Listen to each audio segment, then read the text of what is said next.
Distinguished guests, ladies and gentlemen, welcome to the GoSmart General Assembly 2023. Our virtual live event will begin in 10 minutes. To our GoSmart members and speakers joining us on WebEx, please turn off your video and stay muted. Please leave a message in the chat panel should you have any questions. The GoSmart Secretariat will be happy to provide you with assistance. The event will begin shortly. Thank you for your patience. Thank you.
Distinguished guests, ladies and gentlemen, and our viewers online, welcome to the GoSmart General Assembly 2023. I am Ariel, and it is my pleasure to be your MC today.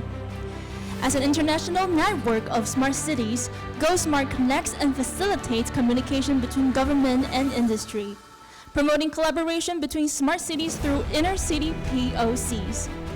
To further promote GoSmart, every year the Secretariat hosts annual highlight events alongside the world's second largest Smart City Forum and Exhibition, which is the Smart City Summit and Expo. And today we're really glad the GoSmart Secretariat is here with us. Ladies and gentlemen, right beside me, please welcome Secretary General of GoSmart, Dr. Lee Chen-Yu. Welcome, Dr. Lee. Please give us a wave. We're so glad to have you here with us, Dr. Lee. It's so great to have you. Please give us online viewer a wave. Thank you very much. All right, and next, also here with us, we have Deputy Secretary General of GoSmart, Ms. Anita Chen. Welcome, Anita. Please also give our online viewers a wave. Thank you so much for being here. Dr. Lee and Anita will be presenting the GoSmart annual report later, so let's look forward to it. And now, to kick off today's General Assembly, let's take a look at the welcome message by the Chair of GoSmart, the City Mayor of Taipei, Mr. Jiang Wan-an. Distinguished members, honorable delegates, and friends, it is with great pleasure that I extend to you a warm welcome to the 2023 GoSmart Day here in Taipei City. As Mayor of Taipei, I am honored to be able to welcome you and express our sincerest gratitude for your attendance and valuable contributions. At the heart of my administration's agenda lies a commitment to adopting the most updated and innovative technology to enhance the well-being of our citizens. Taipei City prides itself on its diversity, innovation, and eagerness to provide smart solutions for our citizens' daily needs. One of the key policies during my mayoral campaign was to make Taipei a more internationalized city, a gateway for local Taiwanese citizens to connect with the world, a city for foreigners to enjoy, and most importantly, a city for all.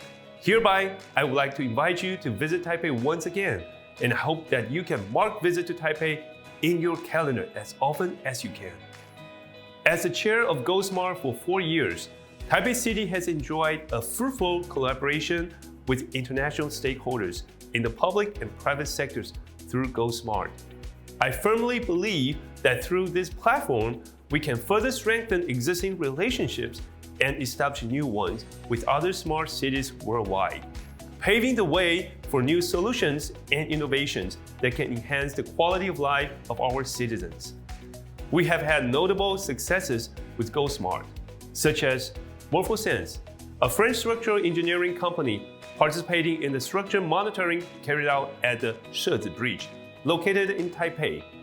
In addition to government-industry collaboration, several private sector commercial arrangements have also been realized through GoSmart's platform. Noodle Inc., a successful Taiwanese case study, set up a charging station at Curiosity Lab in Peachtree Corners, Georgia, United States, which is an excellent example of how GoSmart benefits partners abroad. Finally, I would like to express my appreciation to the 221 members of GoSmart for your continued support for our alliance and for attending the GoSmart Day. Your participation in this event is a testament to Taipei's progress in becoming a leader in smart city development. I also wish to emphasize our commitment to continue this fruitful partnership and look forward to meeting with you all soon. I hope that you will enjoy your time at the GoSmart event. Thank you. Thank you. Many thanks to Mayor Jiang for the opening remarks. And now to the GoSmart members and speakers online on WebEx, I would like to invite all of you to turn on your video now to join in a group picture. And it will be a virtual picture that we will be taking a few screenshots. So now I would also like to invite our guest here on site to come forward to take a group picture. We have the GoSmart Secretariat, Dr. Lee and Ms. Chen. And we also have our global expert, Ms. Thony, Mr. Lanvin, Mr. Vermast, and our friends from Fukuoka City, Mr. Kanamaru and Mr. Iwabuchi, and our new members of GoSmart and director from Polish office Taipei, and our 2 new members online. And now for the guest on site, I would like you to look at the camera on your right-hand side. Okay, and also our online viewers, please now turn on your video so you can join in our virtual picture right now. So please turn on your camera, please turn on your video to join in this virtual picture together with our guests on site. So we'll be giving our guests online a few more seconds to turn on their camera. All right, so are we ready? Okay. I would like to remind our guests on WebEx to please turn on your video. So we have the CEO of Orion Go, Mr. Motoko. Can you turn on your camera? And can you, Mr. Tenzin Chime, also turn on your camera to join in the picture? Yes, please. All right, welcome. Okay, so everybody, now look at your right-hand side, the camera. Okay, 1, 2, 3, first picture. Now please give us a thumb up. Friends joining online, you can also give us a thumb up. All right, 1, 2, 3, do we have a good screenshot? And then for the next one, please give us a finger heart. All right, 1, 2, 3. Do we have a good picture? One more? Ready? Okay, thank you all so much. Thank you. Thanks to our guests on site, you may return to your seat. And I'd like to thank our online guests, our online members, you may turn off your video now. Thank you so much. So Mr. Chime and our guests, Mr. Motoko, you may turn off your camera. Okay, thanks a lot. And now to take a look at the remarkable achievement of GoSmart in 2022 and the exciting outlook for 2023, I'd like to invite the GoSmart Secretariat to present the GoSmart Work Report. So now, ladies and gentlemen, please join me in welcoming Secretary General of GoSmart, Dr. Lee Chen-Yu. Welcome. Okay, thank you. This is Chen Lee. I'm the Secretary General of the GoSmart. Thank you to the 2023 GoSmart General Assembly. First of all, I'd like to give my deepest appreciation to the Mayor Zhang and the Taipei City government. Without your support, we cannot go so far. So, and also I want to express my deepest appreciation to all the members and also our online audience and on-site guests to join our event today. Next, please. As Mayor Zhang just mentioned, after 4 years,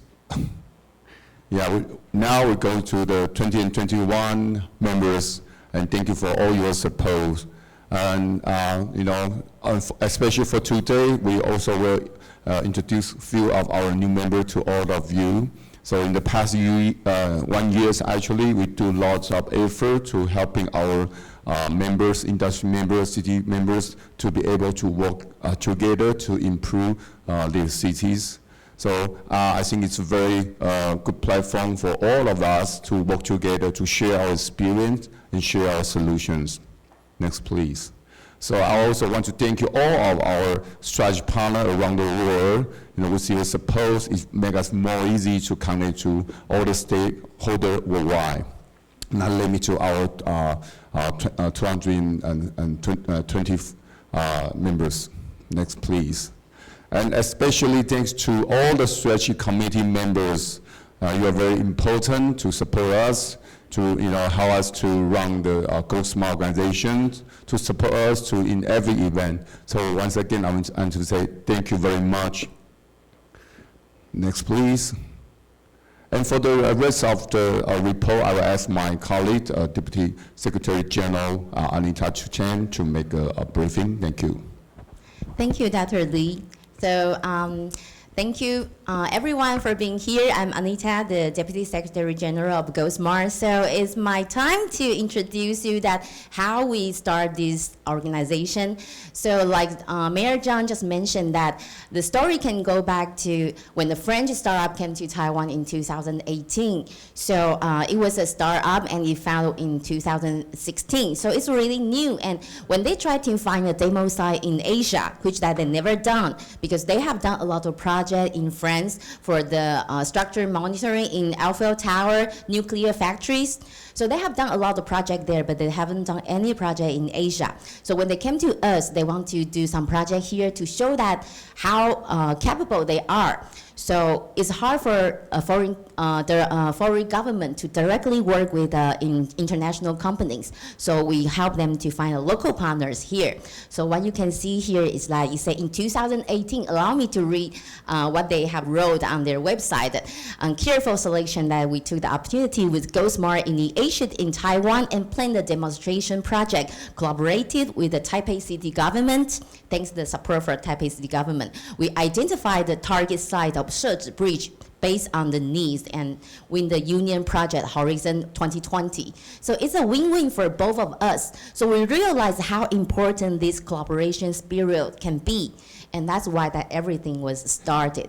So as a global organization of smart cities, what we try to do is that we try to share international resources, and we want to bring stakeholders all together. We want to help our members to find their right partners. And the most important, when we gather them all together, we hope that we can facilitate smart city projects to make the city a better one.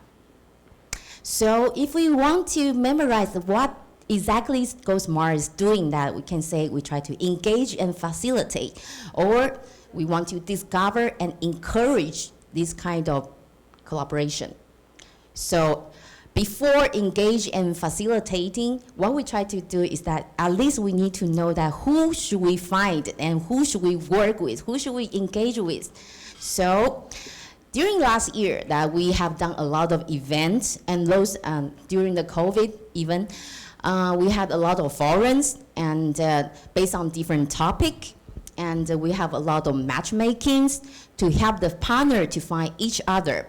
So for forums, that we have 5 forums and there are 13 partners involved. And for the one-on-one matchings, more than 10 partners, they were serviced. So in this kind of arrangement, they try to find their right partner to work closer and on smart city projects. And for dialogue workshops, we have the workshop on the topic of like international startup to Lithuania, and mobility companies with the Curiosity Lab at Petrie Corners, like Mayor John just mentioned. So in this kind of dialogue that we try to facilitate more concrete collaboration, focus on the startup things or mobility companies projects. So also that when there are stages, we also, always want to bring the great solutions to the stage. So we take our members to exhibitions and international fairs. So last year that at least 3 exhibitions that we have participated, and there are Smart City Summit and Expo in Taiwan, Startup Fair in Lithuania, and Selangor Smart City and Digital Economic Convention in Malaysia. So in these events, 11 partners they got promoted. So they have more opportunity to showcase their solutions to international stakeholders. So talking about discover and encourage, we know how important this can be. We want to know what's happening in the corner of the other world. So we are like the kids because like I mentioned that GoSmart was founded in 2019. So we are actually really a young organization still. So we are like the 4 kids that are looking at outside of the window and try to know more about the world. So a lot of programs that we try to discover, and we want to encourage this kind of spirit. So we have GoSmart Award. We start to hold GoSmart Award since 2019. And every September to November, we open for applications. So who were welcome to participate in this? All the public and private sectors around the world are welcomed. And what we try to collect is the collaborative project of smart cities. So there are 4 criteria of this GoSmart Award, which are cross-domain, impact, functionality, and innovation. So you can see that technology is another priority of this award. So during this 4 year, fortunately that through this award that we have more than 200 projects collected from 53 cities of 25 countries, and even include 5 continents. So I know Alex from Congo, you might be on the YouTube to watching, even you cannot come here on site, but we're so glad that through you that we know what projects are going in Congo, and also we have friends from Nigeria. We're happy to see your application. So I'm also really honored to introduce our juries that we have Callysta, Arune, Bruno, Chris, and Frans-Anton. They are from different countries, but their one common is that they are all experts on smart cities, and they provide us a lot of valuable insights. So this year that there are 43 submissions, and from the 43, and after the review, the first round reviewing, we have 14 finalists. And we have the online pitch. So overcome the different time zone that all the finalists were gathered, and they have an online pitch. So eventually that we select 5 winners. And tonight will be the night that we're gonna award them the finalist projects. So I want to especially thank you for your effort, our dear juries, that for the online pitch, and also for the countless meetings and discussions through WhatsApp. So the effort that you have put actually really shine the projects that we receive. So this year that we have 5 winners, and this year we have more projects from Taiwan, but we hope that everyone who watched this, then we hope that to receive your application next year. So this year that we have the winners from New Taipei City, Kaohsiung City, Taichung City, and Jabbar Digital Service from Indonesia. And that we hope that you can come here one side and we can know more about your project one day. So in conclusion, if you want to remember what GoSmart is doing, that only 4 keywords that you need to remember. What we try to do is try to engage and facilitate this kind of collaboration. And also, if you have any good project and you have good ideas, we want to discover it and we want to encourage this because it deserves to be known and deserves to be promoted. So hope that we can stay connected. And later, I will pass my floor to our 3 dear juries, and thank you for making the effort that came in all the way to Taiwan and share the insights on smart city for us. So later, especially welcome to Bruno, Callysta, and Frans-Anton. So here comes my special thanks to you. Thank you so much. Thank you. Many thanks to Secretary General Lee and Deputy Secretary General Chen for their wonderful presentation. And today we're so thrilled to have our Smart City expert to be here in Taiwan to share with us their knowledge of the trends that will shape smart cities in 2023 by each delivering a 10-minute speech and then move on to a panel discussion. Our 3 experts are Product Strategist of GovTech Edu, Ms. Callysta Thony, President of IMD's Smart City Observatory, Mr. Bruno Lanvin, Strategy Advisor and International Smart City Ambassador of Amsterdam Smart City, Mr. Frans-Anton Vermast. And to begin, I'd like to invite the Secretary General of GoSmart, Dr. Lee Chen-Yu, to moderate this session. Over to you, Dr. Lee. Welcome. Thank you. Okay, thank you for the Anita's report of the GoSmart. And in the past year, actually, we do lots of different work to helping all the city to be able to get a better solution for their city and citizens. So especially the GoSmart Award now, and it's known as the one of the best award worldwide. At least I think that, So thank you for all of our jury members. So today it's our really honor to have 3 our jury members join us today on site. So in my left-hand side we have a Callysta. Callysta is the chair of this term. And Callysta, say wave to the Hello, audience. everyone. Great to be here. Thank you, Leo. Thank you, Callysta. And Bruno. Okay. And also my good friend, Frans-Anton. Thank you for having us. Okay, so now for our panelists, actually we'll deliver about 10 minutes presentation, so they will show the insight, in terms of smart cities. As Anita just mentioned, both our jury member, consider the expert of the smart cities. So I think it's a very, very good chance to be understand the next trend of the smart cities. So first one will make the presentation will be the Callysta, who is the product strategy of government tech education and also the chair of the 2023 GoSmart Award juries. Thank you. Thank you, Leo, for the introduction. Good afternoon, everyone. My name is Callysta. I'm delighted to be joined here by my fellow excellent panelists and jury members of the GoSmart Award.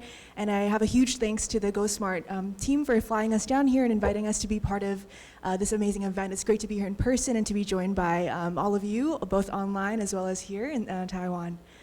Today I'll be sharing a little bit about smart cities, as Leo mentioned, and specifically about reorienting smart cities. And I was very intentional about choosing the word reorienting. It talks about focus and direction, and I'd love for us to reflect on where we've come so far when it comes to smart cities, and maybe what's ahead of us. So allow me to share today just a reflection on 3 different time horizons, thinking about our current state, what we've achieved so far, looking back a little bit and reflecting on these achievements and what we've done well, what we could have done better, and lastly looking forward and thinking about what all of these reflections mean for the way that we run and the way that we build and participate in smart cities moving forward. So I'll start with the first time horizon of the current state. Where we are today, we have seen the growth of smart cities all around the world, and this includes national movements. So you have centralized governments leading a lot of these national movements to build smart cities. You have very organically driven smart cities around the world as well. We've also seen numerous smart city plans and initiatives, each tackling areas such as livability, health, the environment, mobility, and the economy, and obviously adding an element of technology in there to make them smart. And lastly, we've seen a lot of solutions, right? Actual hardware installations, new applications to achieve improvement in citizens' quality of life. So I wanted to just quickly showcase what some of these were. We've seen applications which allow for citizen reporting. We have big dashboards and command centers in many cities now that allow us to have an overview of the data, the traffic, the people movement in cities. We have operating systems. We have open data platforms. We also have very physical installations like 5G poles. We have ways to detect things. So there's been a lot that's going on, including vehicles and training initiatives. So I think there's been a lot that we've been doing around the world, and given this incredible amount of effort and investment in these solutions, I think it's worth taking a step back to think about what have they really allowed us to achieve, and going back to the original mission of smart cities, how far have they allowed for an improvement in congestion, improvement in health, and so on. So that's what brings me to 4 key ideas that I'd love to share with the audience today. The first is about digital transformation via the smart city. The second is measuring success. The third is sustainability and continuity of smart city programs. And the fourth is thinking about integration and coordination. And I'll walk through these one by one, hopefully in sufficient time. So I think starting with the first idea of digital transformation and the smart city, in the reflections of existing initiatives that have gone on so far, I think we see a bit of an overlap, right? Where a lot of smart city work has maybe catalyzed a lot of digital transformation that may have not otherwise happened so quickly in a number of the cities that we see. And I think that's been a fantastic result of these investments. On the other hand, we also have smart city as a vehicle and a way that we were hoping to see improvements in urban environments. And I think as this idea has evolved over the past few years, what I've come to notice in my own reflections, and perhaps what's shared by my fellow jury members here, is that there's been a bit of an overlap, but also that the smart city, this phrase has come to carry a lot of weight. It embodies a lot of the aspirations of what we hope to see in cities. And because of maybe a focus on digital transformation that's maybe been a little bit unbalanced, we come to be in a situation where, maybe the city is not quite smart yet, or we feel like, are we really living in a smart city? I think that's often maybe a sentiment that we hear from those who are part of these smart city efforts. And so I think I'd invite us to use this framework, or to think about this Venn diagram as a way to regain focus, right? To acknowledge that there are some ways in which digital transformation is part of the smart city, but in other ways, both need to still happen on their own. And I think with digital transformation, that's about increasing efficiency, being more transparent, being more accurate, creating maybe new opportunities. But the smart city is still fundamentally about making cities better, and that means really focusing on the urban challenges, measuring how well we're doing on that. So that's that first point. And leading into measuring, I think one of the things that we've seen in smart cities is a lot of input. We're very happy and proud to share about our investments, the number of installations we've made, the number of service that we've now digitized. And I think that's all great and wonderful work and very commendable. But I think I would love to see a lot of smart cities move into the next phase is to also think about outcomes and impact more deeply, to really reflect on, what has worked and which initiatives have worked. And if we're building an application, are we thinking about how many people are on it? Or are we just thinking about how whether or not we've put the application out there for people to use? And I think that's what we mean by outcomes and impact, really going one step further beyond these outputs to think about, are people engaged on the application? Are they continually using it?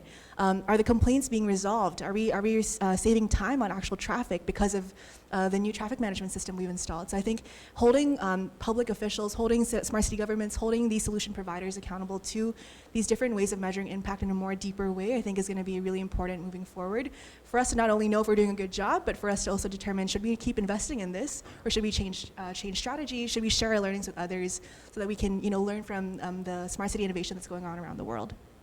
That's that second point. On the third, I'd love to address this issue of sustainability and continuity of smart city initiatives that I've been also observing from my work. I've noticed that there are 3 main barriers, I think, to the continuity of these initiatives. The first is oftentimes a lack of policy and regulation to really ground them, which means that as officials and leadership change, oftentimes we might see the Smart City Initiative not continue or be discontinued, which means a lot of investment and a lot of effort that's been put into it doesn't continue beyond that administration. And so I found that those cities that have done this very well have been able to ingrain this digital or smart aspect into their policy and regulation. On the second point about financial sustainability, I think that's maybe a tried and true or a very well-known issue that oftentimes these investments can be expensive, and finding a great business model or a great financing model to be able to sustain the initiative is very important. And I think this is something that I'd love to see more sharing of how different city governments are able to make this work, how they're able to continue this not just in the POC or in the pilot stage, but even far beyond that, so that it continues to deliver the value. And lastly, maybe this is not quite a commonly addressed topic, but do we have the talent and the human capital in these cities to be able to sustain these initiatives, right? We're not, again, going beyond the POC and the pilot stage, but really having the right professionals, the right people who know how to build the right thing, have the right expertise in the cities. And I think earlier I was just chatting with Frans-Anton about this topic of funding and people, and I think really our shared view is that you need to have this talent first before you can really think about funding and sustaining the initiative to make sure that you have the right ideas, you have quality interventions in your city. And moving on to the last point, this is something that I think is very, very important to me coming from the product space, thinking about technology, which is integration and coordination. So this is, again, not a new issue, but one that I'd like to bring attention to, especially in the stage of the evolution of the smart city idea, where oftentimes you have multiple divisions of a smart city office or a city government that are developing 10 unique solutions each. So you're in a situation where, in Jakarta's case, for example, you have 150 applications, each led by the environment agency, by the education agency, by the transportation agency. And so you're seeing a lot of silos. And if you imagine this from a citizen lens for just a moment, you might realize that, we're expecting people to download 20 applications to just fulfill basic government services. I have to do my healthcare in one application, I have to do my reporting in another application, I do taxes in another one. So I think what I'd really love to see moving forward is thinking about integration across agencies, right? So that we're not putting our citizens through this maze of navigating through all these applications, but there's one place that they can go to, and it's easy for them, and we work out as the smart city government what we can do behind the scenes to make that experience more seamless. So I wanted to share two specific examples of this. In Jakarta, where they've integrated those 150 applications into one, which is the Jaki application, and the other is Estonia's example, where they've centralized 86 different services into one platform, and this is delivered digital end-to-end. So that's one aspect of integration. The other is thinking about different scales of government. And I know smart city is obviously about the city unit, and that's still going to be important. It's closest to the people. It's very high density. There's a lot that we can do at that scale, but oftentimes not every environment and not every city has the same amount of resources. So I think inviting us to consider new scales of government, for example, the provincial level, or thinking about how smart interacts with cities interact with rural environments, I think can be another way forward, especially in those areas where cities alone can't do and create the impact that they can, as compared to when they combine resources to work at scale. And I think I wanted to highlight here Helsinki as well as West Java, which is one of the winners of this year's GoSmart Award, where they have been able to really integrate a lot of those resources together at a provincial level. So with all that in mind, again, going back to the title of my presentation today, reorienting, right? This means, given what we've achieved so far, what can we focus on moving forward? And I think for us, for myself, there are three main points that I'd love to share with everyone today, which is first, strong leadership. This is both on the city's part, to be able to demand, to gather, to coordinate all of these resources, to think about what really matters for their city. The second is collaborating very well between private sector solutions and really tying that back to the city's strong leadership and the goals that it wants to see. And lastly, not forgetting active public participation, to really demand, to really critically reflect on what their experience is like in a city and to share that feedback. So this is what I invite us to do, and I hope that moving forward we'll see a very different direction for smart cities, that they'll be able to really deliver on the outcomes that we hope citizens can experience through this. Thank you so much for the time. I think that's it. That's all that I have to share today. Thank you. Thank you, Callysta. Hello.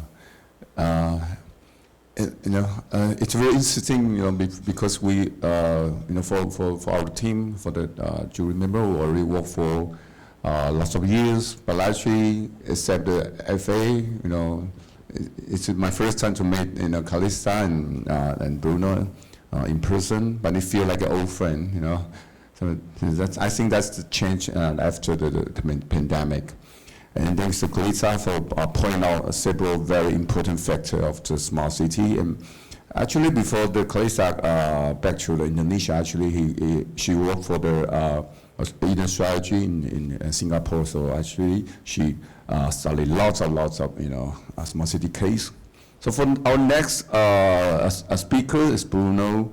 Bruno is a very well-known expert in lots of different domains, and now he's the president of Smart City Observatory, IMG.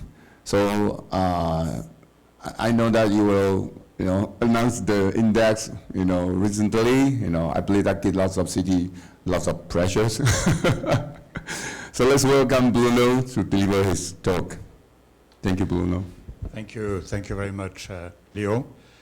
So just, I would start with a few words about myself, so you can take everything I'm going to say next with a pinch of salt. I am French. I am a mathematician by training and economist by profession.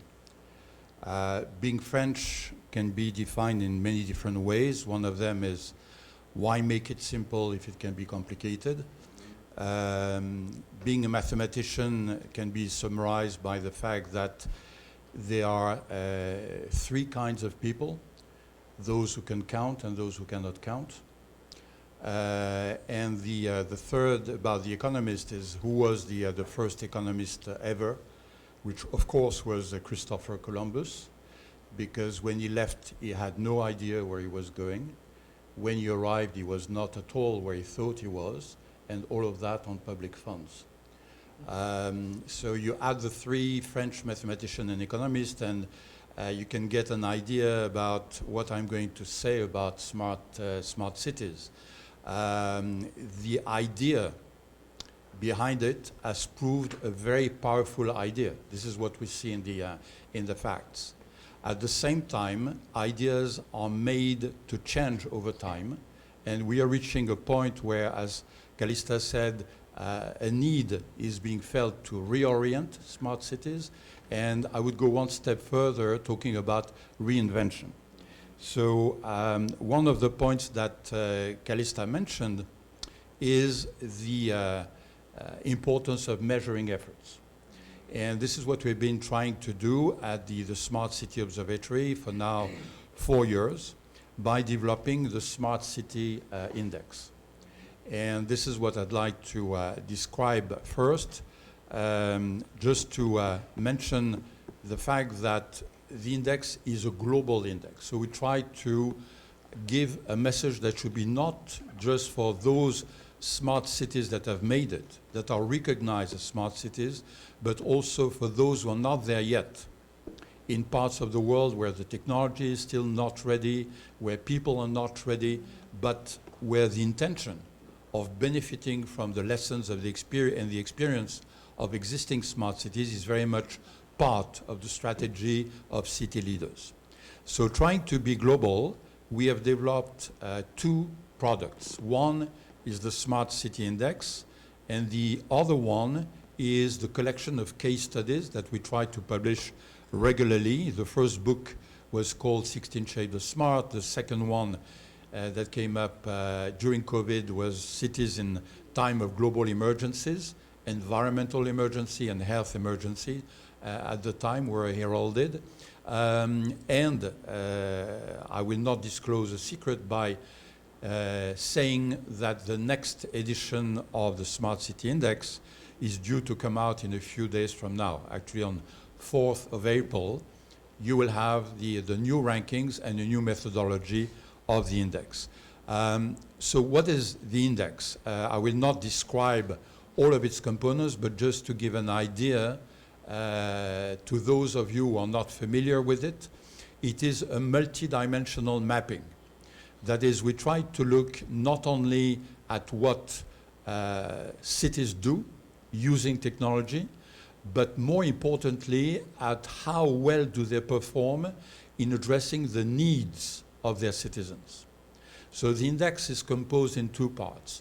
The starting part is, what are the problems? So there are some cities where citizens would say, oh, the main problem for us is traffic. In another city, they would say it's the cost of housing. In the third city, they would say it's waste management. So everybody has their problem, and there's a hierarchy of problems. And then we look at the other side of the coin, which is, Is your city helping solve these problems? Using technologies or through other ways? So the index has two main characteristics. Number one, it is people-centric. It starts with the problems of people. And second, it is perception-based. That is, we don't try to get the data from the official sources in City Hall. We go straight to the citizens and the residents, and we ask them, what do you think of? So it's a very subjective vision that they give us. Of course, we use a number of rather sophisticated statistical methods to harmonize these responses around the world. But if you just keep in mind the fact that it is people-centric and based on perception, I think you get the idea of what the index is about. And we try to summarize that information into readable graphics and infographics. That is, we try to identify, for instance, this is an example of graphics we use where the height of buildings reflects the degree of responses we get. So if something is of high importance, it is described through a high-rise building. If something is also an area where the government responds well, you also get a high number there. So we try to differentiate these two sides of what we call the structures and the technologies and combine them into global ranking. So I will not insist on the rankings because they are going to be released on 4th of April. And the rankings of this year should not be compared to the rankings of 2 years ago. I will not insist on that. You will see when the report comes out, but we have made significant improvements to the methodology. It's quite spectacular now, but be ready to see those in a few days from now. So let me move to the second point about the successes and failures of smart cities. As Callysta very eloquently mentioned, successes are many. We've seen the idea of smart city working in practice. And among those successes, we've seen new ideas coming up about city management. Not just applying technology, but rationalizing resources management. Okay, that's the financing side, but also how do you translate the fact that you're able to raise resources through taxes or otherwise into programs that impact the lives of your citizens. A second one is, sorry for the economic jargon, is the integration of externalities. It means that a number of dimensions of city management are generally not taken into account because they are either long-term or they just are not easy to calculate. One example is, of course, the environment. Everything about climate change. You can measure the amount of carbon emissions. You can measure how efficiently you're using public lighting or things like that. But altogether, what is the impact of your city on fighting or mitigating climate change remains of the domain of externalities. Very difficult to integrate in something which is naturally short-term because a mayor is elected for a mandate, a certain period of time. What is the incentive for city managers and leaders to look beyond their mandate? This is where externalities come in. Bottom-up versus top-down. Callysta insisted very much on additional improvement that have to be made along those lines. We have registered successes. We've seen citizens called to the fore. So that has been working, but it needs to be accelerated. And then ideas about the design of cities regarding objectives like mobility, social integration, mixity, diversity, and attractivity, all that has been working, sometimes to a spectacular extent. Failures cannot be ignored. We have a number of failures around the world of empty smart cities, or smart cities where resources continue to be wasted. We should not ignore them. We should draw lessons from that. And one of the reasons for failures has been technocentricity. That is giving too much importance to vendors. And I hope there are vendors listening to this now because we love vendors. They are the ones providing the solutions, so they need to be in. But if you start with vendors and say, what is it? You start with the solutions before you define the problem. And this is causing a number of misperceptions right now. Lack of history for history and culture. Some parts of the world have dreamed of creating smart cities out of nowhere. if those cities are not embedded in local culture and history, they are bound to fail. There are counterexamples, but the counterexamples are about integrating the cultural dimension at some point. And there are experiments going on now around the world. Think of NEOM in Saudi Arabia, starting from scratch, but taking into account a number of geopolitical dimensions and cultural dimensions. And last but not least, we've seen in the past, recent past, because of COVID in particular, conflicts of legitimacies between cities and between nation states. And we see cities stepping to the plate and very often taking the roles that nation states have ceased to play. I will not have the time to insist on that. So let me conclude very, very swiftly about how an idea can age. There are three ways of an idea to age. You can age like a deserted building and you become a ruin. You can age like a balanced tree, you grow new trees, or you can age like a good wine. And smart cities need to do the last two. They need to be a balanced tree that grows into something even better than you have anticipated before, which is the definition of a good wine. Thank you very much. Thank you, Bruno. Thank you. Okay, thank you, Bruno. It's a very, inspiring talk. Maybe you and Callysta, you both mentioned about measuring success. I think that's actually it's a very, very important points that maybe we can discuss more later. Okay, so let's turn to our third panelist, the speakers, Frans-Anton. Actually, I know Frans-Anton very long time ago, and he's one of the very first expert, in smart city domain. He lead Amsterdam smart cities. Actually, we learned a lot from Amsterdam smart city in the past.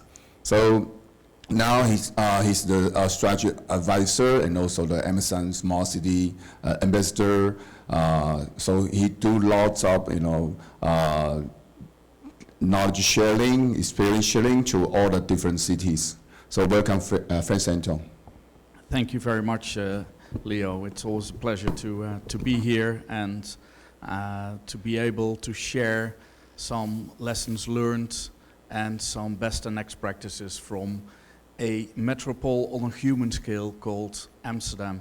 Amsterdam Smart City is an open, not-for-profit innovation platform for the Amsterdam region, coming back to Callysta's point that the regions are very important when it comes to smart cities. And with the risk that I'm repeating several of the points both Callysta and Bruno made, but if I'm repeating those, then probably that's going to be the main takeaways of these three talks. Callysta already focused a little bit on the barriers to smart, no leadership, no political leadership. So I'm very glad to see today that the mayor of Taipei is also endorsing this, the Go Smart Awards and the Smart City Summit. If there's no impact in what kind of way, just forget about it. And Bruno was already highlighting it. Go from tech push to demand pull. Make sure that it's all centralized and focused on the end user, on the citizen. Because if the citizens don't buy the solution or the problem solving, it's not going to work in the end. If it's not scalable, just forget about it. And I will come back to that later, but sometimes the timing is not right when to scale. So leave it on the shelf and have a look at it another time, and maybe it's time to scale. No models behind it. Bruno already focused on that. If there's no customer, I often get approached by vendors, and they will say, "Oh, I've got a perfect solution when it comes to smart buildings." And then my first question is always, what is the impact what is the benefit for the individual Amsterdammer, the Amsterdam citizen. And if they can't identify the benefit for the individual end user, for the citizens, then I'm not even considering to have a chat with them. And another thing is if there's no trust between the parties who collaborate, so the private sector, the public sector, the knowledge institutions, NGOs play a very important part these days. But last but not least, if there's no trust between the end user, between the citizen and the other parties, it's not gonna work. And I always refer, and it's a little bit of an old saying now, but I think smart city is about asking for forgiveness afterwards instead of permission up front. So do things by trial and error. Don't be afraid to fail, but if you fail quickly and fail cheaply. And basically, this is the Amsterdam approach, what we call. So 10% of the things we do is actually by knowledge exchange, by knowledge dissemination. 20% is basically at looking at other people and learning from it. But 70% is just doing it yourself, learn from it, learn by doing, accept failure and reflect every time you do something and try to reinvent yourself again. And this is also, it's very common, but think big, think globally, act locally, take small steps, and the other thing is start tomorrow. Just don't put it in the future. Make sure that you will actually do things. And even if your plan is not ready, even if your strategy is not ready, just start doing it. And on the way, it's learning by doing. And in our profession, optimism is a moral duty. Just try to think ahead, referring also to Bruno's reference to Columbus. Sometimes you don't know what you're coming across, sometimes you don't know what the outcome will be, but be optimistic about it.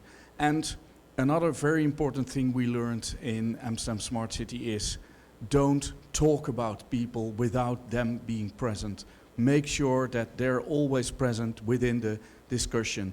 One of the things, one of the examples we did on developing a vision for 2050 for Amsterdam was interviewing a lot of people. We interviewed 8,000 people, which is only 1% of the Amsterdam population.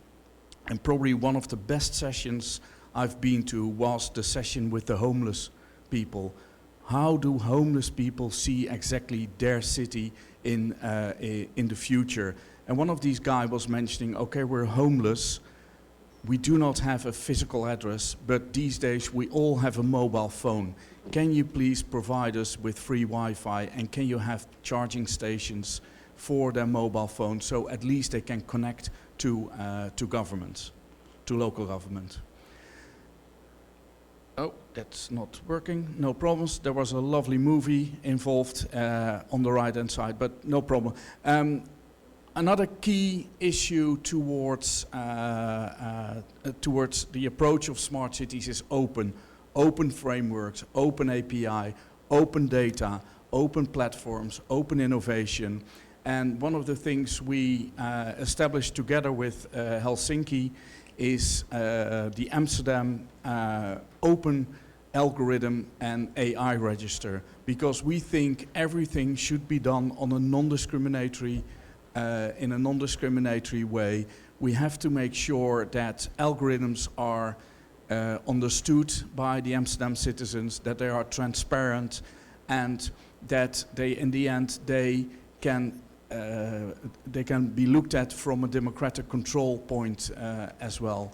So that brings me to the next slide, is when it comes to algorithms especially and artificial intelligence, it's really important to do an ethical audit on these algorithms and artificial intelligence, because you want to check once in a while if the algorithm is actually doing what it's supposed to do. And 9 out of 10 you will find that the people who write algorithms, the people who write artificial intelligence, that they are biased by nature. So it is important that you will constantly know that things are done on an inclusiveness base, on a non-discriminatory base, and last but not least, that it's human-centric, something that both Callysta and Bruno mentioned as well. These are a little bit, a few points of the 15 years we've been on the road. We started off in 2008, not knowing where to go, what to do, but we thought we'll give it a go. And I think Callysta mentioned it also before. It has to be financial sustainable, because if that's not going to work, it has to be economically viable. And so subsidies are not always the right way forward. But make sure that if you invest, even as a local government, in a project, that your return on investment doesn't always need to be financially. It can be by reducing poverty. It can be by improving housing facilities. It takes effort. It takes time. A lot of cities and regions that are starting their smart city journey, they think they can leapfrog those 15 years we've done, and it takes at least 3 years to get the cultural change within the organizations. And as Callysta and Bruno are mentioning, it's absolutely necessary that you'll do a holistic approach, get the cross-silo approach, and don't get all the departments fighting against each other's. Work from your strength, and amazing results are absolutely possible, and also unexpected amazing results are possible. Another lesson learned is sometimes the project that's presented is not ready because the financial model is not right, the timing is not right, or it's the wrong timing in the political life cycle. Don't throw them away, don't write them off. So we created something called an innovation graveyard, and we reassess every 6 months, we reassess these projects, and sometimes when you combine 3 or 4 projects, they are suddenly viable and ready to use. Some future observations, I think much has been said by Callysta and Bruno already. Make sure it's problem solving instead of solution focusing. These days we tend to go more into a collaboration process, and operational expenditure are more important than capital expenditure.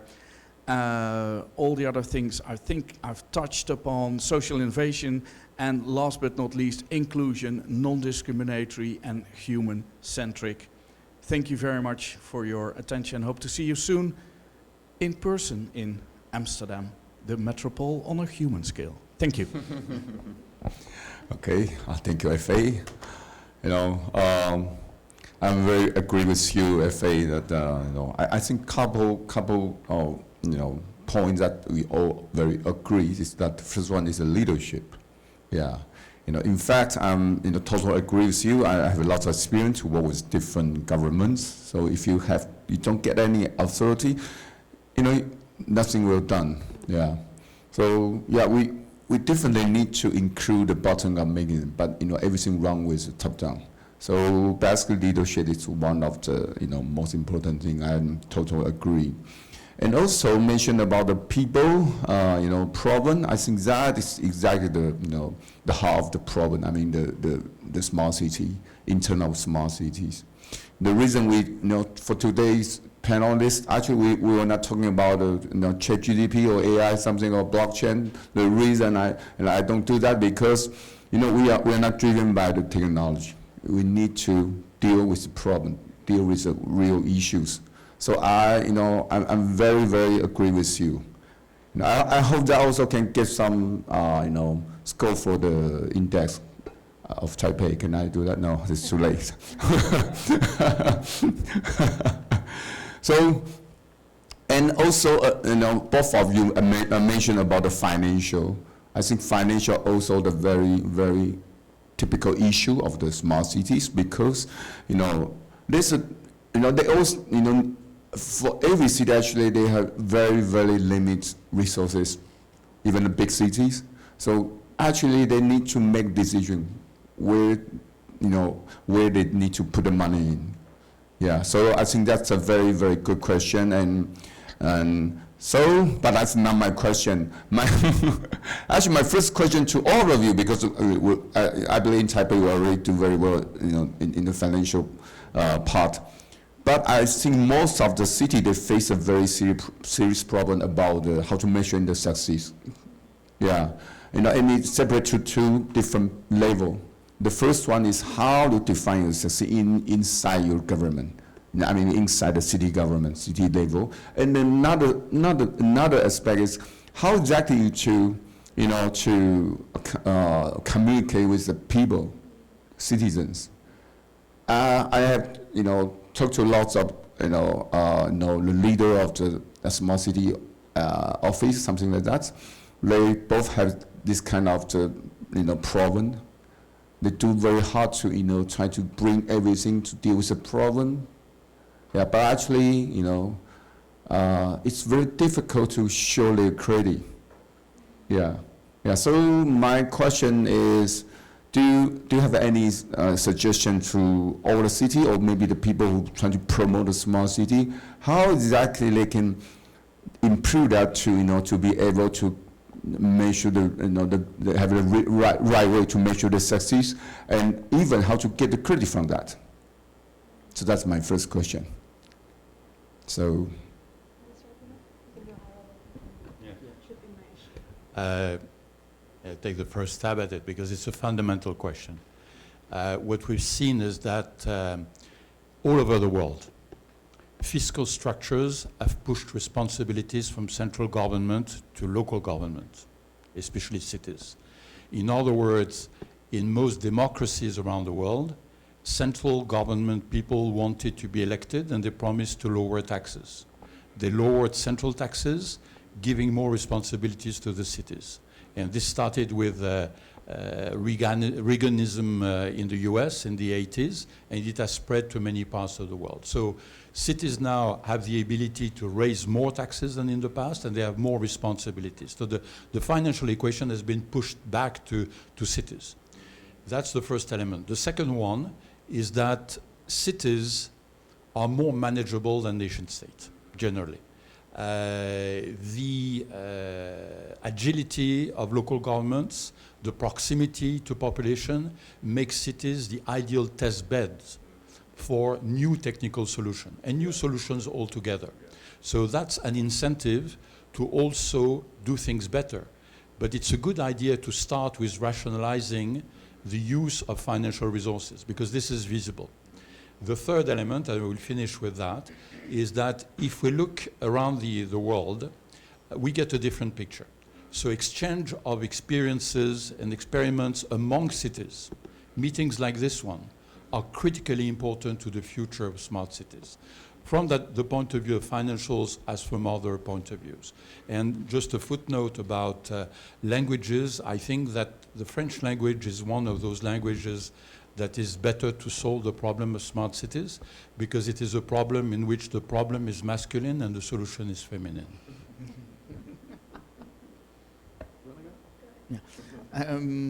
I think the way to measure your success is basically looking at how much are people actually using the solutions you provide, and probably it's an old one to measure success, but we call that city council elections. If the city council is not doing their job, then they won't be re-elected into office anymore. And I think it's really important. It has to smart cities solutions have to improve government efficiency. Yeah. They have to have economic increase, economic value to a city, and last but not least, it has to be human-centric.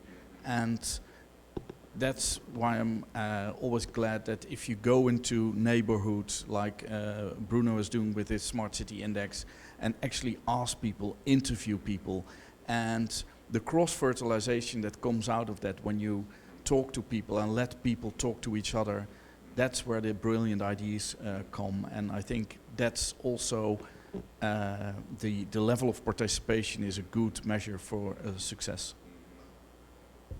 I'd love to add on just a little bit, maybe offering a different view or a different scale. I think Bruno started at a very high scale, but I'd love to be very pragmatic and very hands-on, putting myself in the position of the city official. And I think it comes back to firstly having a great definition of the problem, and that's your benchmark for success, right? So if you know that congestion is a major issue, then we're gonna do everything that we can to reduce congestion, which means how much time are you spending on the road, how much people are using public transportation as opposed to private vehicles, can people get to their places that need to be on time, are we also maybe having additional impacts from that, like environmental impact? So I think being very clear on the problem and then using that to define what we mean by success and then going to list that down very specifically is quite important. And I think that's maybe something that we've overcomplicated, or we just have to go back to basics sometimes, measuring that. And I think maybe another example might be an application, right? We often say, oh, we've built this application, has 10,000 services and here and this and that. And do we actually think about how many users there are in proportion to the city's total population? Is it only 1% of users on there? And if so, I think there's a clear gap, right? That means it's not being used well enough. So I think sometimes just not overcomplicating it, but going back to what really key metrics are and being specific about them in relation to what solution and problem we're focusing on, I think is a great place to start. And maybe just touching on that, then touching on the second point of how do we increase the visibility of our successes to citizens, right? Because first challenge is about measuring, and the second that you mentioned is about sharing this. I think a couple of ideas for that. The first is, where are our citizens and how do we communicate with them? What are our existing channels? I think in some countries, social media is great. I think there's a lot of following on that. That can become very widespread knowledge, very viral, very fast. But there are also other aspects, right? Like indices are a great way, contributing to them, showcasing your efforts. I think when I was at Eden, when we were building the top 50 smart city governments rankings, that's a great way for citizens to know how well their smart city government is doing. So I think I would just add that. Maybe GoSmart Award, that's another great way to showcase your efforts. So I think using these different platforms and knowing what's out there, in addition to, of course, are you going to be elected again because of the great work that you did? I think it's really a suite of all of that that we can use as an anchor for how we measure success. So I think that's also one of the purpose that why we need a GoSmart Award.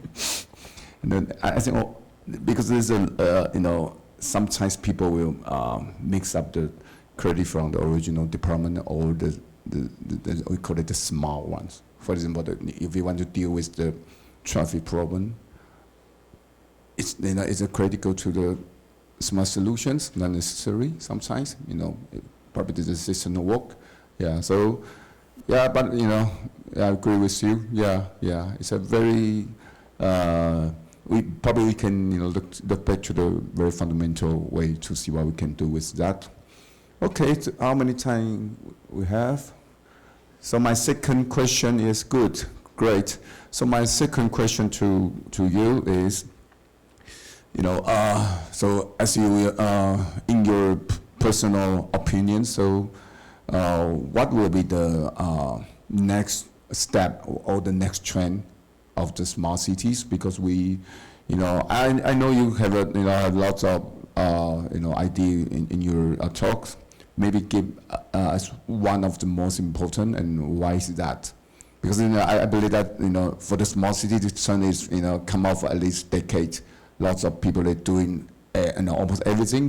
Yeah. So in your personal opinion, so what will be the the next trend? What will be the next maybe high issues? Maybe I can start, just to go back the other way. I think one that I like to highlight from my presentation was the idea of scale.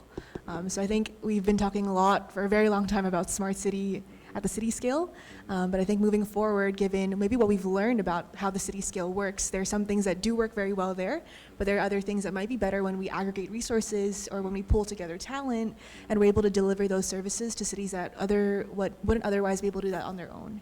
So I think in Indonesia, that's where I come from. It's a context I'm familiar with. And they previously launched a national smart city movement, but what I've heard is they're looking to do smart province next, because they're realizing that as we focus a lot on cities, we're creating or accentuating the divide between rural environments, regencies, and the smart city. So taking a more holistic view for them means including the province, and also that way we're able to use the provincial level to really govern well on both environments. So that's one, I think, new perspective that I think we will be seeing moving forward. Yeah. Thanks. I think that the next two trends are going to be about inclusion and diversity.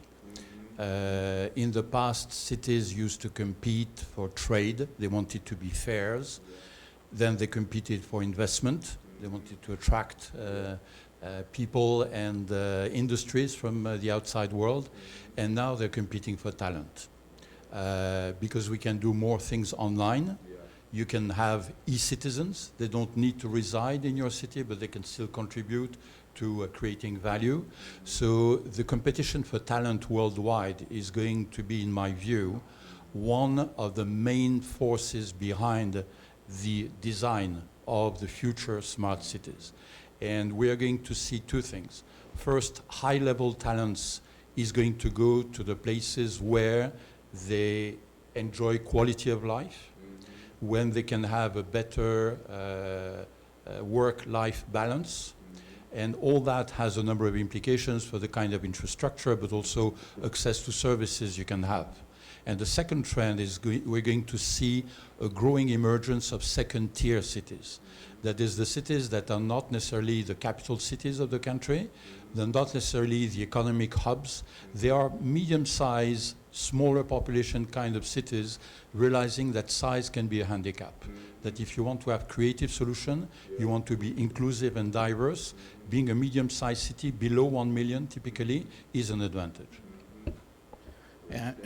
In addition to that, and I think what Bruno is mentioning, that the Social Development Goal 5, gender equality, and Social Development Goal 10, reduce inequality, will play a very important role in the future trends when it comes to a human-centric approach of smart cities.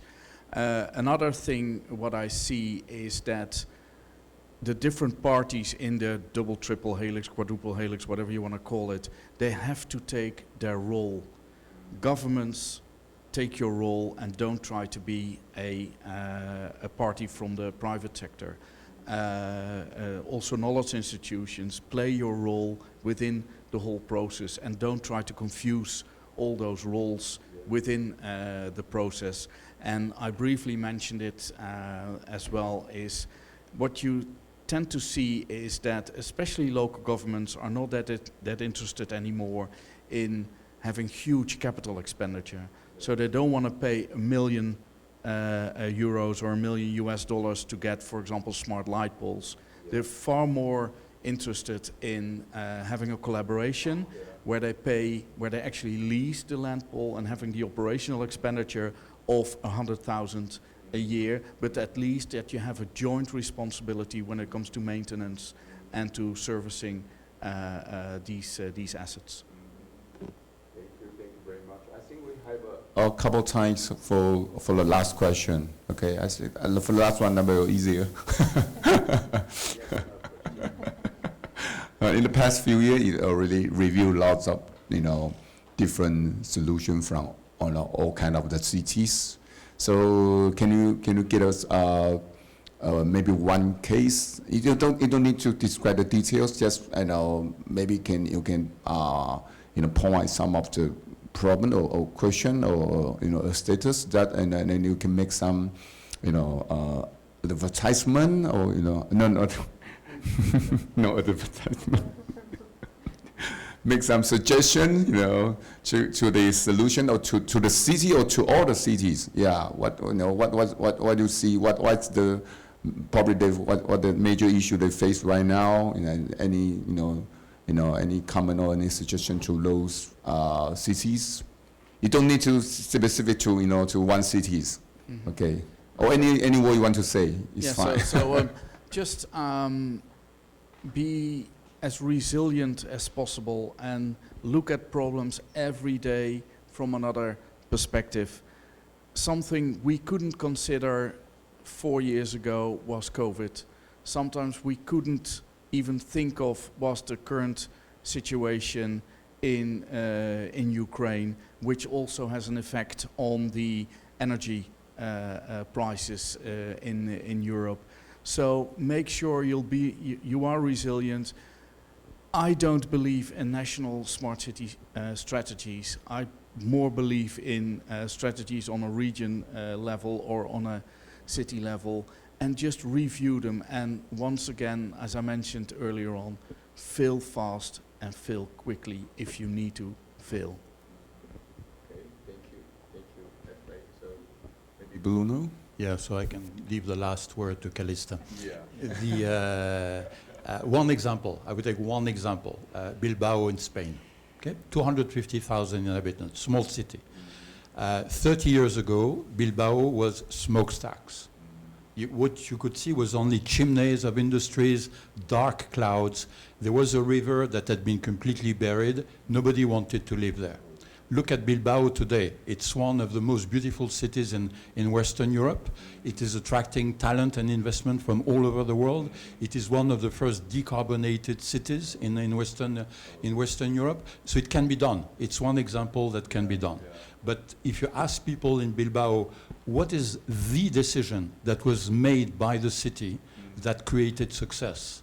They will say it was having the Guggenheim Museum. It has nothing to do with technology. It has nothing to do with city management. It was just putting Bilbao on the map.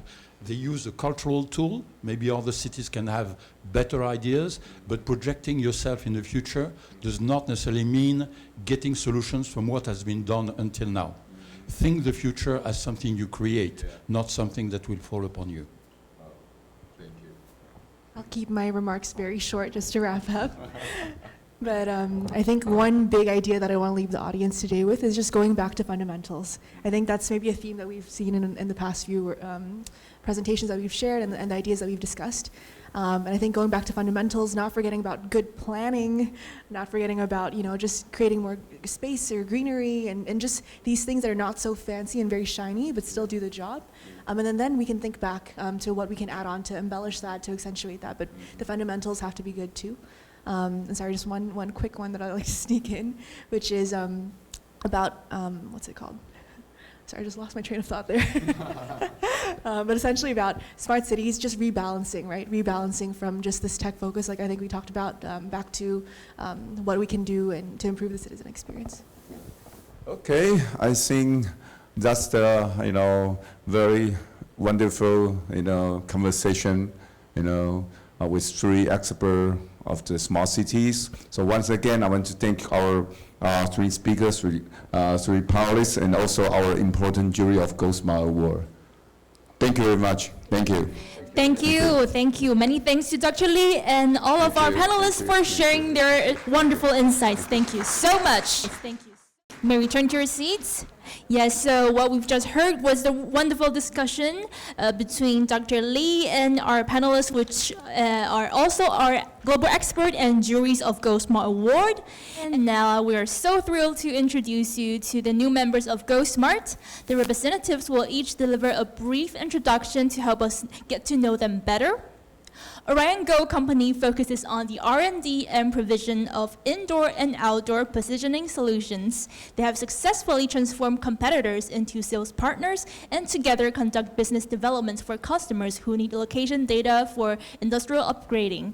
So joining us online, please welcome the CEO of Orion Go, Mr. Moto Ko.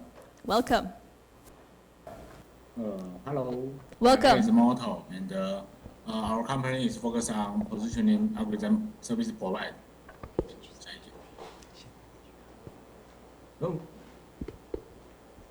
And we founded in 2019, and we already have a capital investment from $4 million USD dollars, and we have a venture case in Singapore and also Taiwan with the 5G factory or the campus research.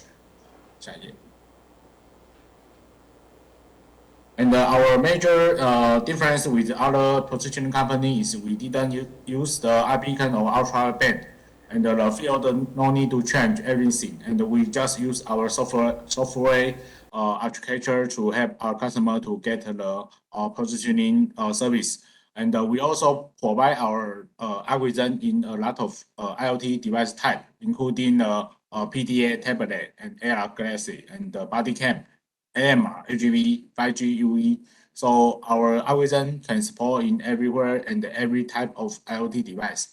Also, we can support in non-wireless coverage and outdoor scenario. So this application can be applied to a lot of field, including the firefighter, security protection, and also the smart campus, factory, and inspection. So this is the competitive technology analysis for everybody to know what else is our difference. The major is our import and management cost is very flexible. We didn't install anything, and we can support payment type with the project base or subscription or charge by use. So we are very flexible to everybody or every field customer to use. And this is we have a demo with the NYCU in their campus with the 5G scenario in indoor and outdoor place, and they take this video to MWC Barcelona 2023 to let everybody know what we can do in the 5G, and also the outside area can do the positioning without the GPS and the beacon assistant. And because it's a PDF type, so the video cannot play in here. If you have interest, maybe I think you can use the PDF under the online video link to see more. And this is we help the EMS company to integrate with the digital twin system and complete in 1 hour. We provide their people in inspection road and position the people, and when people go to where, and it will trigger the AR information board to the tablet or AR glasses.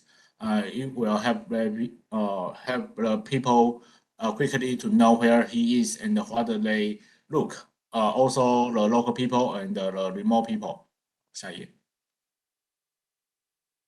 And this is the concept for AR glasses. The same, we put our video in the online, so you can see later. Thank you. And this is we have overseas successful case in Singapore Changi Airport. We help them to locate in the ground service and the public asset. We position the scene and also the people, and they can have the remote assignment system to assign people to collecting the asset to the original place to keep their airport have a more smarter management system and the good performance for their global airport computation. And what we do is we define their problem and provide use suitable IoT device to them, and we will help them to build the digital map platform, and they can manage a lot of things in the digital platform. And we have news with our partner. And this is all my presentation. Thank you very much. Thank you very much, Mr. Ko, for your presentation. Moving forward to our second company introduction. So 3IPK is a leading European provider of augmented Web3 solutions to the aerospace market with tools including MRO, traceability, process configuration management, and cybersecurity. So with us, we have head of APAC of 3IPK. Let's welcome Mr. Ashley Reeves. Okay, thank you for the introduction, and thank you to the GoSmart team for this invitation. So today I'll introduce a little bit about our company, what we're doing, why we're in Taiwan, and a little bit about our hopes moving forward. So as mentioned, we are a augmented blockchain company, meaning that what we're doing is not focused on, let's say, Bitcoin and cryptocurrency and so on. We focus on enterprise applications for the aerospace industry using blockchain technology. So there are a lot of challenges in this industry, and one of the biggest is the fact that the aerospace industry is such a complex industry and has a complex supply chain and is highly regulated. And in such an environment, data flow between, let's say, the different tiers within a supply chain can be very, very complex. And essentially what we do is we, as mentioned, use blockchain to provide a method to trace data without actually taking the data away from the source. And how that's done is using fingerprinting of data within different sectors of the aerospace industry. And that could be, for example, supply chain management, it could be repair of an airplane, and so on. So as mentioned, we are unlocking these opportunities with a product-centric blockchain, excuse me. And this solution, the varied solutions that we have, reduces costs and massively improves efficiency within the supply chain. So we are able to increase trust, we're able to secure data, we're able to provide a single source of truth by validating information and fingerprinting it, as well as reducing inefficiencies across this supply chain. So here are some of the examples of our tools that we have today. One of them is the supply chain management solution. So here we are focusing on reducing the costs involved in supply chain management and by providing independent data verification and automatic traceability of data. Second, we provide a configuration management solution. So this is for aircrafts that are in service. This is done again through digital maintenance management and configuration control. Today, as a Slovakian company, one thing that I forgot to mention, we are providing some of these tools to the defense industry in Europe, and we are hoping to bring that along to other industries as well, other regions as well. We have a quality inspection tool. And this tool is being used for mostly in the maintenance, repair, and overhaul of airlines. Repair and overhaul, so this is the main MRO tool that we have. And recently we've moved into validating Earth observation data, which is a huge topic focusing on making sure that the data that is being received from satellite to ground station is accurate. Why are we better than some of our competitors? I'll keep this brief, but one of the biggest pointers is that we provide interoperability, which is a big topic these days. A lot of enterprise applications in blockchain focus on private chains. We are able to provide a little bit of both. This topic is something that we're focusing on, and some of the reasons why we're hoping to bring this tool to the Asia-Pacific region. We're working with countries, let's say, such as Taiwan or South Korea, that have high airworthiness, and trying to push some of the tools to, let's say, countries that might need a little bit more security in their, let's say, safety of aircrafts. And this is within this southbound policy approach that Taiwan has. So here are some of our partners today. So we're working with the European Space Agency, we have Thales, Airbus, and very recently we have partnered up with Taiwan's TASA for a very interesting project focusing on supply chain management. So that is us, that's 3IPK. It's a pleasure to meet everybody here, and feel free to reach out if you have any questions. Thank you very much, Mr. Reeves, for the presentation. Founded in 1995, EverFocus Electronic Corporation is a global provider of smart security and smart transportation solutions. As a surveillance and AI technology solution provider with core competency in smart surveillance systems, EverFocus is continuously enhancing its engineering capabilities and committed to develop innovative technologies for a better tomorrow. So ladies and gentlemen, please welcome EU Sales Director to Chairman of EverFocus Electronics Corporation, Mr. Lee Guandi, to give us his presentation. Welcome. Hello everyone. It's my pleasure to be here and sharing our Ever company. Our Ever company focused on the surveillance before, and now we are focusing into the smart city. We have the smart city related products. Let's see what we can provide. This is a simple introduction. EverFocus established in 1995. We are a stock company. So we work very hard, and we have factory here, and we produce the products in Taiwan. We have global branch offices. That means we are focused the locally developments. We work close in the local requirements, and we provide products to fulfill the local projects.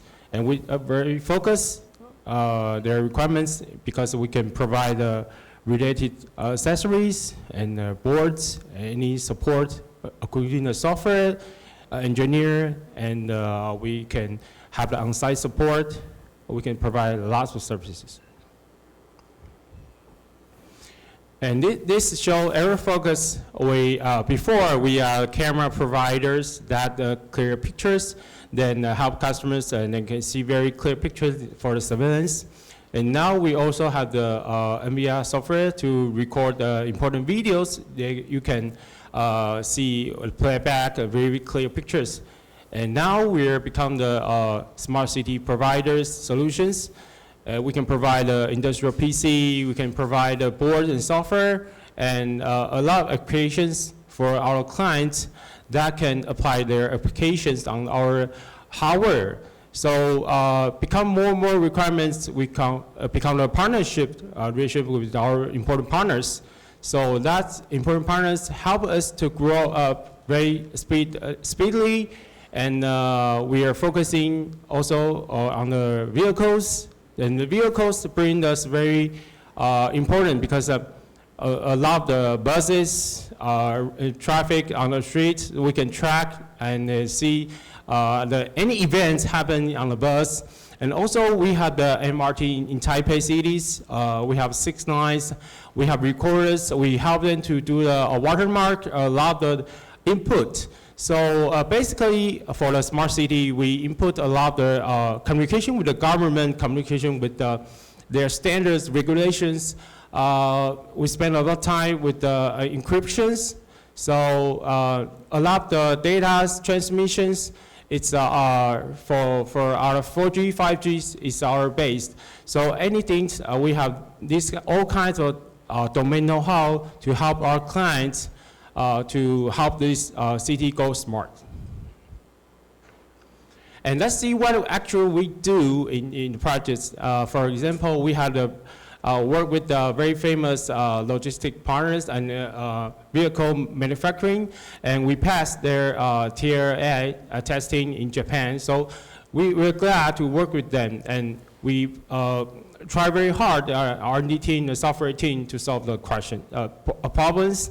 And also, every course we come out with very clear pictures to give the safety, blind spot detections, helping the people drive safety, and drivers can very easily to see the wide angle view when it turns. For the surveillance part, we go to the Kaohsiung, very honored to give in the very clear pictures to also do the AI detections. Once the vehicles pass by the trams on the road, it's very need to be care about the speed, care about if violations.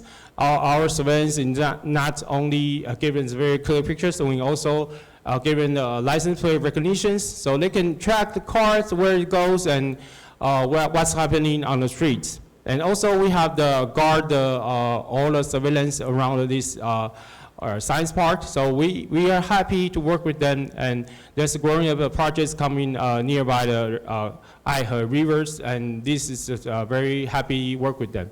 So that will be not enough to show everything, but it's happy to happy with you, contact with us, any your requirements. Thank you for your time. Thank you very much, Mr. Lee, for your introduction. Singular Wings Medical, with 22 talented engineers, plans to create an AI-based healthcare platform. The web-based system uses a unique wearable device to gather digital biomarkers and address a variety of medical needs such as CVD, OSA, and non-invasive continuous glucose monitoring. Joining us, please welcome the CEO of Singular Wings Medical, Mr. David Lee. Thanks for the introduction. My name is David. I'm the CEO and the founder of Singular Wings Medical.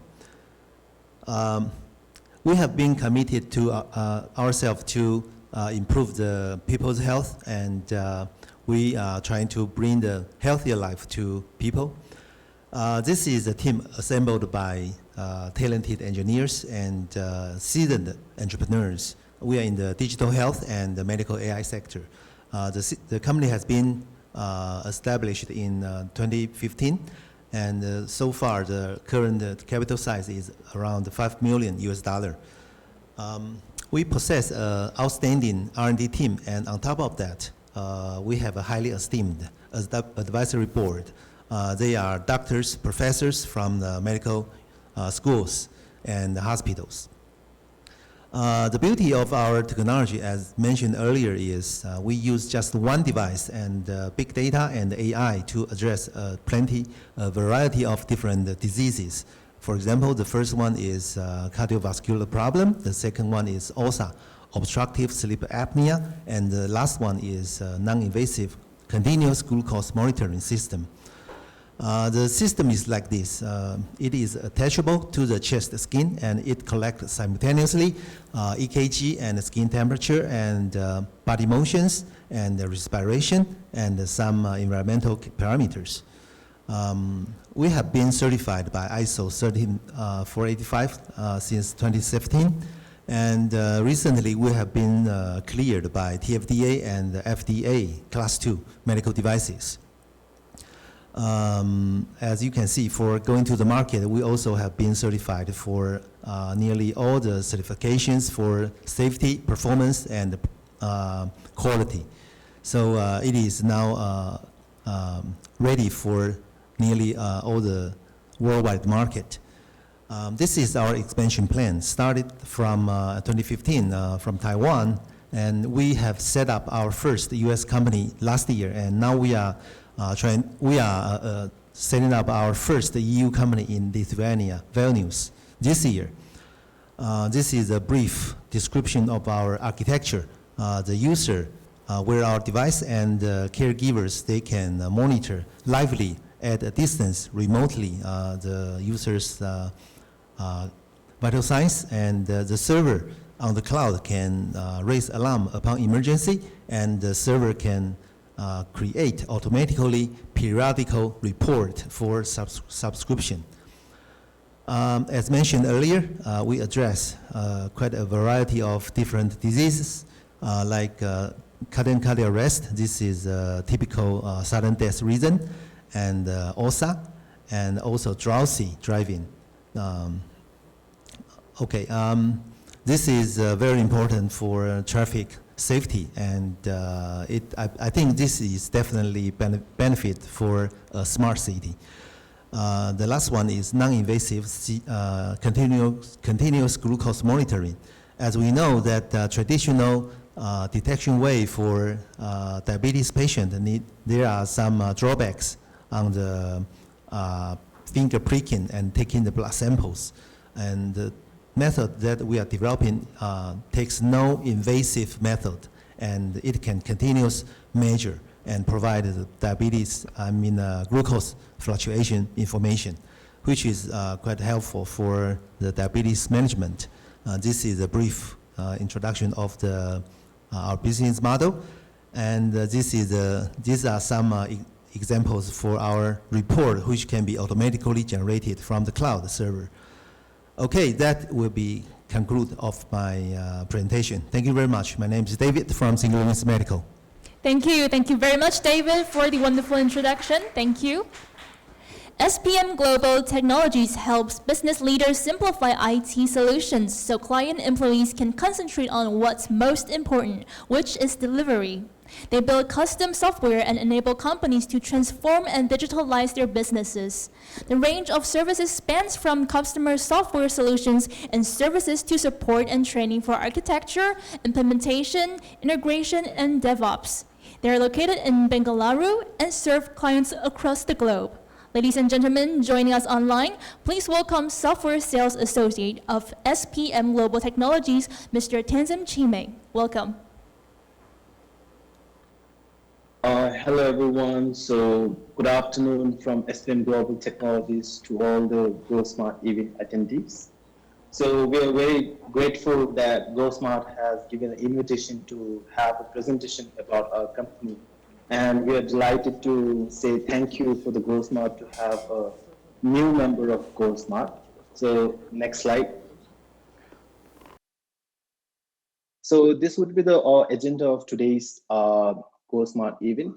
Is our offerings and services and solutions that we are providing, and customer benefits and DILDOX products and success story and plan to develop in Taiwan and future goals.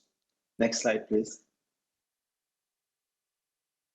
Okay, so these are the two that SPM can show their capabilities in each of area, like IT services and solution, and the DILDOX that the originally product of SPM called DILDOX. Next slide. Okay, so SPM Global Technologies had founded in 2015, and we delivered IT solution and simplify IT solution for the business world. And from the custom software solution till the support services, and we give services for the globally client. And yeah, this is it. And IT services and solution under that, we give services for service management, operation management, and cloud services, and many enterprise solutions. And DILDOX, this is a recently that we built product, and that DILDOX product and intelligent code management software, it is originally created by SPM. Next slide, please. Okay, so these are the few services and solutions that we are giving for the globally client. First is AMS, Application Managed Services, and second is a software implementation. We used to do our implementation from the scratch, and consulting and advisory services, and cloud computing and staffing solution and web application development, and lastly, analytics. Next slide. Okay, so we have given so much services as of now, and we founded in 2015 for the past 15 years, and we are giving services for different kind of customers. And these are the few key benefits to customers, and they have said like they have increased the employee productivity, reduce infrastructure cost, and keeping pace with your everybody business demand and adoption of the latest business standards. These are the few that customers has given a testimonial to the SPM. And next slide, please. Okay, so this is the slide that my colleague, Mr. Tahir, will explain it about it. And over to Tahir.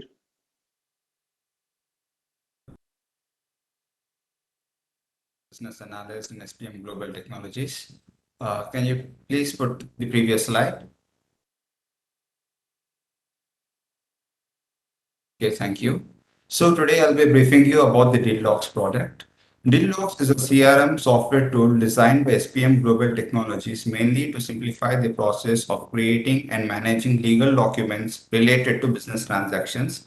DILDOX helps businesses and legal professionals save time and reduce the risk of errors when drafting contracts, NDAs, and other legal documents.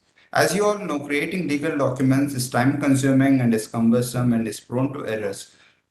Many legal professionals and businesses struggle to keep track of changes to documents and versions. So there's one solution to it. It's nothing but DILDOX. So coming to the features of DILDOX, it has a very easy to use interface Dealdogs has a simple and intuitive interface that makes it easy for anyone to use. It has customizable templates. Dealdogs offers a variety of customizable templates for legal documents, including contracts and more.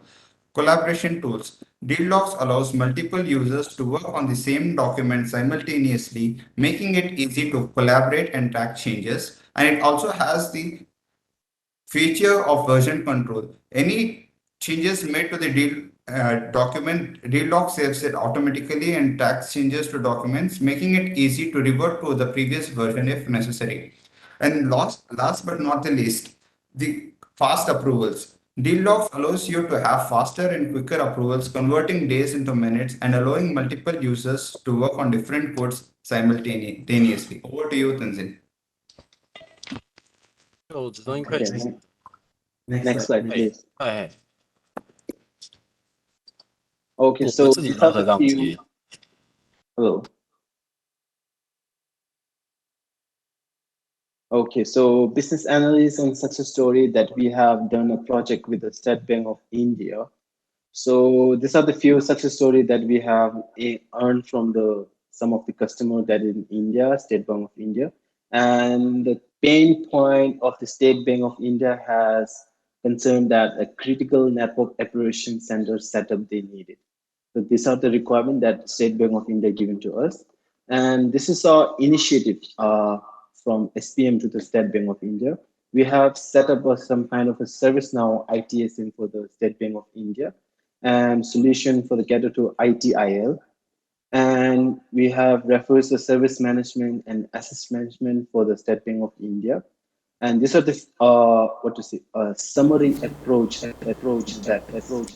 Mr. Chime, you may conclude your presentation now. Thank you. Okay, fine. Thank you so much. Thank you very much for our two speakers from SPM for their sharing. And now, ladies and gentlemen, we would like to share with you some opportunities from Japan. And with us today, we have two honorable guests from Fukuoka City. Welcome. 你好, my name is Katsuya Kanamaru. I'm in charge of a smart city project called Fukuoka Smart East in Fukuoka City, Japan. It's a great honor for me to have an opportunity to introduce Fukuoka City initiatives in such a wonderful occasion. Thank you very much for kind attention today. Also, thank you so much for inviting us to Taiwan. We are so happy to be here. I'm Tomokazu Iwabuchi from Fukuoka City. We work with Fukuoka City government, and I will have a presentation today. So please let me explain about Fukuoka Smart East project. Before I explain about that project, let me explain about Fukuoka City itself. So Fukuoka City is located western part of Japan, and we have been open to other Asian countries so many years. And as you can see on the map, Fukuoka City is really close to Busan, Shanghai, and Taipei. Actually, it takes just 2 hours and a half to go to Taiwan, and it takes just 30 minutes to go to Busan. So it's really close to other Asian countries. The population of Fukuoka City is 1.6 million, and it's a really compact city with beautiful nature, such as mountains and sea. Because of various initiatives we have working on so far, citizen satisfaction level is 96.5%. It's really high. So we also focus on well-being of the citizens so much. And it's also, I really want to mention about the delicious food in Fukuoka City. As you can see on the picture, we have really delicious food such as ramen and also seafood. And actually, Fukuoka City is known as origin of the ramen, so it's really famous food here. So Fukuoka City has been working on so much for startup support. There is old school buildings located in the central city of the center in Fukuoka City, and we renovated it and changed it it to the startup support center called Fukuoka Growth Next. So we have had tenant companies, more than 560 companies, and total amount of funds raised by tenant companies is over 28 billion yen. And also we have great system for international entrepreneurs. For example, we have Global Startup Center, and we have a consulting system for international entrepreneurs, and also we have unique tax reduction program to support foreign startup business. And because of those supports, we reached out Japan's #1 startup city. So what comes next? So smart city. So we have started a project called Fukuoka Smart East since 2018. So considering our future in Japan, we face really serious social issues. Our first one is super aging society. As you guys might know, we face, aging society. The rate of the older generation has increased more and more year by year. Also, we need to pay attention to, global issues such as climate change or disasters. So we have so many social issues, but on the other hand, we have technology as well. So in order, utilizing technology, we believe we can solve these social issues. For example, we have healthcare service. We are trying to implement self-driving system and also sustainable society. But in order to make the innovation, it's really hard. We need to set up really great environment to make the innovation. Of course, it needs to be really close to city center. We need some certain amount of population, obviously, and it will be better if we have huge vacant land, because it's really easier to do something new. But as you know, it's really hard to find such an ideal place all over the world. But Fukuoka has it. So we have a really vacant area called Hakozaki area. It's really close to city center. Actually, it takes just 5 minutes from Central Station, Hakata Station. And also Hakozaki area surrounded by 3 railways. So it's really great location for the public service and also for citizens. So this place used to be the university. One of the biggest university used to locate here, but moved out from this area. That's why we have vacant area. So the size is 500,000 square meters. It's really huge. It's same size as from Taipei Nangyang Exhibition Center Hall to Nangyang Station. So it's really huge. I hope you can imagine easily, but it's really huge land. So we try to utilize this area for next generation town development. So as I explained, we face so many social issues such as aging society and also global issues. So we try to solve future problems such as those issues by implementing new technology such as AI or IoT. So that's why we have started in 2018 the smart city project called Fukuoka Smart East. So we do not only focus on technology, but also we focus on, we try to solve the social issues at first place. So one of the, initiatives this project has been working on is POC demonstrations. So we provide companies or organizations or individuals to try out their business ideas or business solutions, for future development. So we have done 20 POC demonstrations so far. For example, self-driving bus or 1 mile mobility, And we also have the automated delivery drone POC program. And we invited citizens to try out this new technology. That's why citizens can get used to those new technologies, and they can understand what is smart city and what kind of technology can contribute to their living. So we try to include citizens a lot. So finally, next month, we will be starting accepting applications from developers and consortiums. So, so actually development will be happening. And not only we focus on just technology, but also we accept various technologies and various stakeholders to be part of this project. And I really hope that people who are watching right now can also can become the part of this project.